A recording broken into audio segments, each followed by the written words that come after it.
Good morning students. आज हम फिराक गोरखपुरी द्वारा रचित गज़ल की सप्रसंग व्याख्या समझेंगे, लेकिन सबसे पहले इसका प्रसंग देखिए। नोरस गुंछे पंखड़ियों की नाजुक गिरह खोले हैं, या उड़ जाने को रंगो बू गुलशन में पर तोले हैं। नौरस का मतलब होता है नया रस, गुंचे का मतलब होता है कली, नाजुक कोमल, गिरह का मतलब होता है गांठें, रंगोबू का मतलब होता है रंग और गंध, गुलशन का मतलब होता है बाग, और पर तोलने या तोलना पंख फैलाकर उड़ना। लेकिन उससे पहले अगर स्टूडेंट्स आप मेरे चैनल पे न्यू हैं तो मेरे चैनल को सब्सक्राइब कीजिए। अगर आप पुराने हैं तो बेल आइकॉन को प्रेस कर लीजिए, ताकि जो भी आगे मैं वीडियो बनाऊं उनका नोटिफिकेशन आपके पास पहुंच जाए। प्रसंग देखिए कि प्रस्तुत पद्यांश या प्रस्तुत पंक्तियां हमारी हिंदी की पाठ्य पुस्तक और भाग 2 में संकलित गज़ल से ली गई हैं या उद्धृत हैं।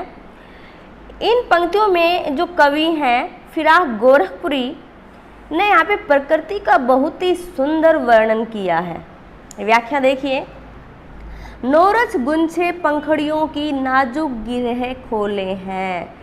कवि कहता है कि नोरस नवीन रस से भरी हुई जो कलियां हैं वो अपनी नाजुक कोमल गिरह अपनी गांठों को खोल रही हैं, अर्थात कलियां जो हैं अब खिलकर फूल बन गई हैं, या उड़ जाने को रंगोबू गुलशन में पर तोले हैं। और उनमें अब जो रंगोबू जो सुगंध उत्पन्न हो रही है उसे देखकर ऐसा लगता है मानो रंग और सुगंध, रंगोबू रंग और सुगंध दोनों ही पर तोलने हैं, आकाश में उड़ जाने के लिए अपनी पंखों को फैला रही हैं।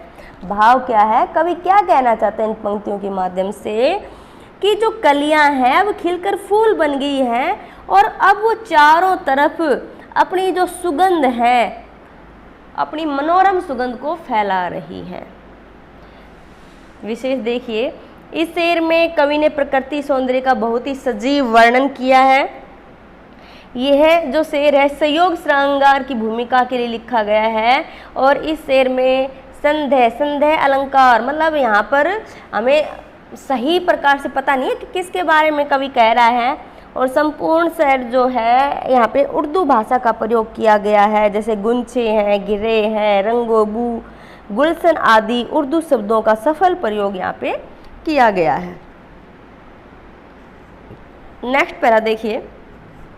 तारे आंखें झपकावे है, जर्रा जर्रा सोए है, तुम भी सुनो यारो, सब में सन्नाटे कुछ बोले हैं।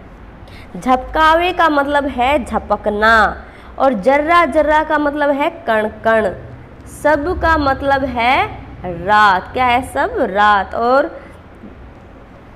सन्नाटा का मतलब क्या है मौन, सन्नाटे मौन। कवि कहता है कि तारे आंखें झपकावे हैं, कि रात अब ढल रही है और आकाश में जो तारे हैं वो भी झपक रहे हैं, जर्रा जर्रा सोया है, और प्रकृति का जो कण कण है वो अभी सोया हुआ है, और ऐसा लगता है तुम भी सुनो ओ यारो। और कवि कहता है कि जब सब प्रकृति जब संपूर्ण रूप से सोई हुई है, और कवि कहता है कि ये जो सन्नाटा है, हे यारो तुम भी सुनो, क्योंकि यह सन्नाटा मुझे मेरे प्रिय की याद दिला रहा है। अपने मित्रों को बोल रहा है कि तुम जरा सुनो, तनिक तो सुनो, थोड़ा सा सुनो, कि रात का जो सन्नाटा है यह कुछ बोल रहा है, कुछ बता रहा है। और भाव क्या है, कवि क्या कहना चाहते हैं इन पंक्तियों के माध्यम से, कवि कहता है कि रात का मौन मेरे साथ उसी तरह बातचीत कर रहा है, जिसके दिल में जब प्रेम की पीड़ा होती है तो वो एकांत चाहता है। तो कवि भी यहाँ एकांत में है और वो इस सन्नाटे से बात कर रहा है, क्योंकि वो कह रहा है कि सन्नाटा भी कुछ बोल रहा है। विशेष क्या है, इसमें प्रकृति का उद्दीपन रूप में चित्रण किया गया है, और प्रकृति का यहाँ पे मानवीकरण किया गया है। सन्नाटा कुछ बोलता सा प्रतीत होता है, सन्नाटा का भी मानवीकरण किया गया है, क्योंकि सन्नाटा कभी बोलता नहीं है, मनुष्य बोलता है, तो मानवीकरण अलंकार है यहाँ पे। जर्रा जर्रा में पुनरुक्ति प्रकाश अलंकार है, क्योंकि एक ही शब्द 2 बार आया है, तो यहाँ पे कौन सा अलंकार हो गया, पुनरुक्ति प्रकाश अलंकार हो गया। और इस शेर का भाव और भाषा जो दोनों उर्दू भाषा से प्रभावित हैं और सब चैन जो है बिल्कुल सही है, बिल्कुल स्टिक बैठता है। नेक्स्ट पैरा देखिए, हम हो या किस्मत हो हमारी, दोनों को एक ही काम मिला। किस्मत हमको रोले हुए है, हम किस्मत को रोले हैं। जो मुझको बदनाम करे हैं, काश वे इतना सोच सके, मेरा पर्दा खोले हैं, अपना पर्दा खोले हैं। किस्मत का मतलब क्या होता है? भाग्य, ठीक है। बदनाम मतलब निंदा फैलाना, बदनाम करना मतलब निंदा फैलाना। पर्दा का मतलब होता है राज। हम हो या किस्मत हो हमारी, दोनों को एक काम मिला। कहता है मैं हूँ चाहे मेरा किस्मत चाहे मेरा भाग्य हो, हम दोनों को एक ही काम मिला है। क्या काम है वो? कि किस्मत हमको रो लेती है और हम किस्मत को रो लेते हैं। कवि का मन अत्यधिक दुखी है, इसलिए कहता है कि भाग्य मुझ पर रोता है और मैं मेरे भाग्य पर रोता हूँ। क्यों रोता है? भाव क्या है? कवि क्या कहना चाहता है इन पंक्तियों में?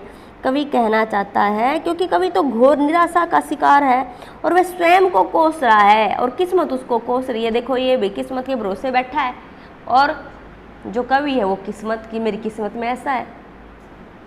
जो मुझको बदनाम करे हैं, काश वे इतना सोच सके। कवि कहता है कि संसार में ऐसे लोग हैं जो मुझको बदनाम कर रहे हैं और वो लोग जो मुझको बदनाम करे, काश वो इतना सोच सके, इतना उनके दिमाग में इतनी सी बात आए कि मेरा पर्दा खोल रहे हैं, कि वो मेरा पर्दा, मेरा राज खोल रहे हैं या अपना पर्दा खोल रहे हैं या कि वो अपना राज खोल रहे हैं। कवि कहता है कि उन लोगों की इस बात का एहसास नहीं होता जो दूसरों की निंदा करते हैं, वो अपना पर्दा खोलते हैं ना कि मेरा पर्दा वो खोल रहे हैं।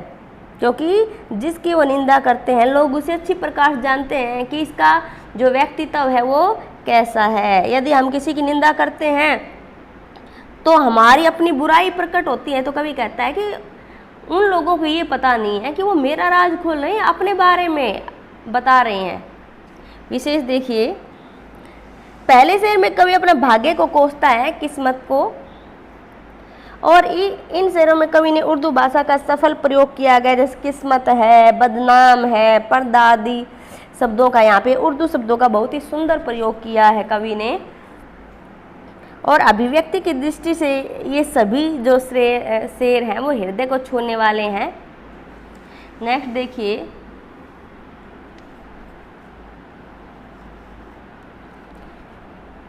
ये कीमत भी अदा करें हम बदरुस्ती ए होशो हवास, तेरा सौदा करने वाले दीवाना भी होले है। तेरे गम का पासे अदब है, कुछ दुनिया का ख्याल भी है, सबसे छिपा के दर्द के मारे चुपके चुपके रोले हैं। कीमत का मतलब क्या है? मूल्य। कवि क्या कहते हैं इन पंक्तियों में? कवि कहता है कि प्रिया, कि मैं अपने बदरुस्ती होशो हवास, कि मैं अपने होशो हवास में, कवि कह रहा है कि मैं अपने होशे हवास में तुम्हारा जो प्रेम का मूल्य वो चुका रहा हूँ। कीमत अदा करे, उसकी कीमत अदा कर रहा हूँ, उसका मूल्य चुका रहा हूँ। तेरा सौदा करने वाले दीवाना भी होले हैं। कवि क्या कहता है कि मुझे तुम्हारी फिक्र लगी रहती है, परंतु इसके साथ साथ मैं इस दुनियादारी की भी फिक्र करता हूँ। क्यों करता है कवि? क्योंकि जो व्यक्ति प्रेम में डूब जाता है वह प्रेम का सौदा करता है और वो पागल, दीवाना मतलब वो पागल सा हो जाता है। भाव क्या है कि भले ही जो कवि है प्रिया के प्रेम में दीवाना है, परंतु अभी तक उसने अपना जो विवेक है उसको नहीं खोया है। तेरे गम का पासे अदब, तेरे गम का पासे अदब, कुछ दुनिया का ख्याल भी रखे है, ख्याल भी है, सबसे छिपा के दर्द के मारे चुपके चुपके रोले हैं। कवि क्या कहता है कि अपनी जो उसकी जो प्रिया है उसको कहता है कि हे प्रिय, मेरे मन में तुम्हारे दुखों का पूरा ध्यान है, तुम्हारे गम का पास से अदब मुझे पता है, कुछ दुनिया का ख्याल भी, लेकिन मुझे इस दुनियादारी का भी कुछ ख्याल रखना पड़ता है।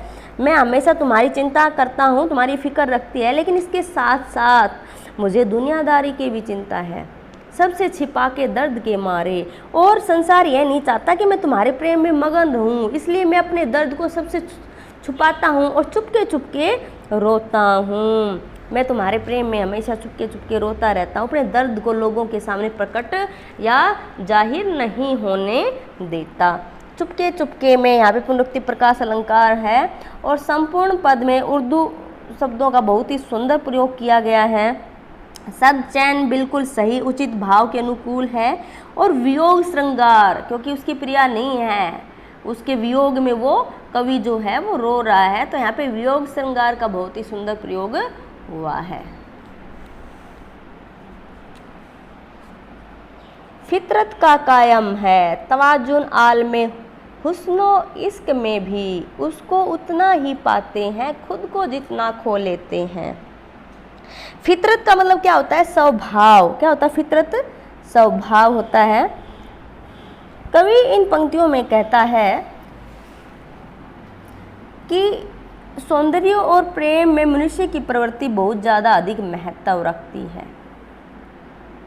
प्रेम में बहुत ज़्यादा महत्व देती है मनुष्य की जो प्रवृत्ति है, और उसको उतना ही पाते। कवि कहता है कि इस प्रेम के अंदर लेन देन भी बहुत होता है, उसको उतना ही पाते खुद को जितना खो लेते हैं। कवि कहता है कि जो प्रेमी प्रेम में स्वयं को जितना अधिक समर्पित करता है, अपने आप को जितना उस प्रेम के अंदर खो देता है, खुद को जितना खो लेते उतना ही वो प्राप्त भी कर लेता है प्रेम के अंदर, उसको उतना ही वो मिल भी जाता है। भाव क्या है कि समर्पण से ही प्रेम की प्राप्ति होती है। आबो ताब असवर न पूछो तुम भी आंखें रखो हो, ये जगमग बैतों की दमक है या हम मोती रोले हैं। इसमें कवि कहता है कि आबो ताब असर न पूछो, कवि कहता है कि तुम मेरी शायरी की चमक दमक और कलाकारी जो है उस पर तुम इतना आसक्त मत हो, तुम भी आंखें रखो हो, कि तुम्हारे पास भी तुम्हारी आंखें हैं, तुम सब कुछ देखते हो। मेरी जो कविता है वो बनावटी नहीं है, ठीक है। आल में उसने इस आबो ताबसर मतलब चमक दमक के साथ। कवि क्या कहता है कि जो लोग मेरे शेरों को पढ़ते हैं, मेरे जो लोग उनको अच्छी प्रकार से जानते हैं, क्योंकि वो आंखें रख मतलब उनको पता है, उन्हें इस बात का पता है कि मेरे शेरों में जो सुंदरता, ये जगमग बैतों की जो चमक दमक है मेरे शेरों के अंदर, वे मेरी आँखों के या हम मोती रोले हैं, कि ये जो चमक है मेरी आँखों से निकले आंसुओं की चमक है।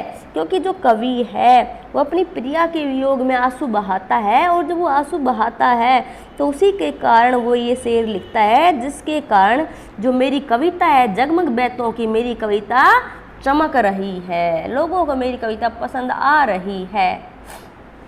इसे देखिए, यहाँ कवि ने प्रेम तथा सौंदर्य के साथ साथ अपने काव्य सौंदर्य का विवरण किया है, और यहाँ कवि की जो प्रेम की जो विरह वेदना है उसको भी कवि ने यहाँ पे व्यक्त किया है, और यहाँ पे वियोग श्रृंगार का प्रयोग हुआ है।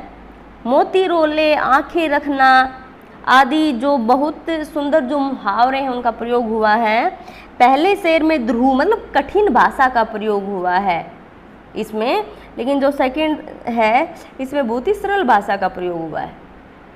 नेक्स्ट पैरा देखिए, ऐसे में तुम याद आए अंजुमने मैं मेरिंदों को, रात गए गर्दू पे फरिश्ते बाबे गुना जग खोले हैं। कवि कहता है कि जब रात को आकाश में ऐसे में तू याद आए अंजुमन में रिंदों को, अंजुमन में मतलब शराब की महफिल, अंजुमन में शराब की महफिल, और रिंद का मतलब होता है शराबी। क्या होता है रिंद? शराबी। गर्दू का मतलब होता है आकाश, और फरिश्ते का मतलब होता है देवदूत। बाबे गुना का मतलब होता है पाप का अध्याय, ठीक है। सदके फिराक, सदके का मतलब कुर्बान, एजाजे सुखन काव्य का सौंदर्य, और पर्दों का मतलब है यहाँ पे है सुखों का है, शब्दों का है। ऐसे में तुम याद आए, कवि कहता है कि जो रात में आकाश में जो देवता हैं, जो फरिश्ते हैं, जब वो पापों का लेखा जोखा कर रहे होते, बाबे गुना जग खोले हैं, जब पापों का लेखा जोखा कर रहे होते हैं तो वो ये देखने का प्रयास करते हैं कि किसने अधिक गुनाह, बाबे गुनाह, किसने अधिक गुनाह किए हैं, ठीक है। और उस समय हम शराब की महफिल में, ऐसे में तू याद आए अंजुमन में, और उस समय शराब की महफिल में मुझे तुम याद आते हो। कि जब रात होती है और रात के समय जो फरिश्ते होते हैं, जब इस संसार के लेखा जोखा करते हैं कि किस मनुष्य ने कितना गुनाह किया, तब हम अपनी महफिल में बैठे, शराब की महफिल में बैठे होते हैं और उस समय तुम याद आते हो। सदके फिराक एजाजे सुखन के कैसे उड़ा ली ये आवाज़। इस शेर में कवि कहता है कि अक्सर लोग मेरी कविता पर आसक्त तो हो जाते हैं, मेरी कविता से प्रेम करते हैं, और कवि कहते हैं कि सदके फिराक एजाजे सुखन कैसे उड़ा ली है आवाज़, कि तुम्हारी शायरी पर हम नौछावर होते हैं कि तुमने इतनी अच्छी जो शायरी है कहाँ से सीख ली। उड़ा ली मतलब कहाँ से सीख ली है इन गज़लों के पर्दों में। और तुम्हारी जो गज़ल हैं, इन गज़लों के अंदर तो जो मीर हैं, मीर की गज़लें बोलती हैं। तुम्हारी जो गज़ल हैं वो किसकी भांति हैं, मीर की गज़लों की भांति हैं। अर्थात हमें तुम्हारी कविता में मीर की कविता के समान बहुत ही सुंदर और आकर्षक हमें ये लगती हैं। ये जो गज़लें हैं मीर की गज़लों के समान ही तुम बहुत ही सुंदर गाते हो। विशेष देखिए स्टूडेंट्स, इन पंक्तियों में रात के समय जो कवि है अपने प्रिय की जो अत्यधिक उसको याद आती है उसका वर्णन किया गया है। और यहाँ कवि ने स्वयं अपनी शायरी का भी यहाँ पे उस शायरी की प्रशंसा की है कवि ने। प्रथम शेर में श्रृंगार रस, क्योंकि यहाँ पे प्रेम का वर्णन हुआ है इसके अंदर, और संपूर्ण जो पद है इनके अंदर उर्दू शब्दों का बहुत ही सफल प्रयोग हुआ है। सब चयन भाव अभिव्यक्ति में सहायक है। थैंक्स स्टूडेंट्स, मेरे चैनल को लाइक कीजिए, सब्सक्राइब कीजिए और कमेंट्स कीजिए।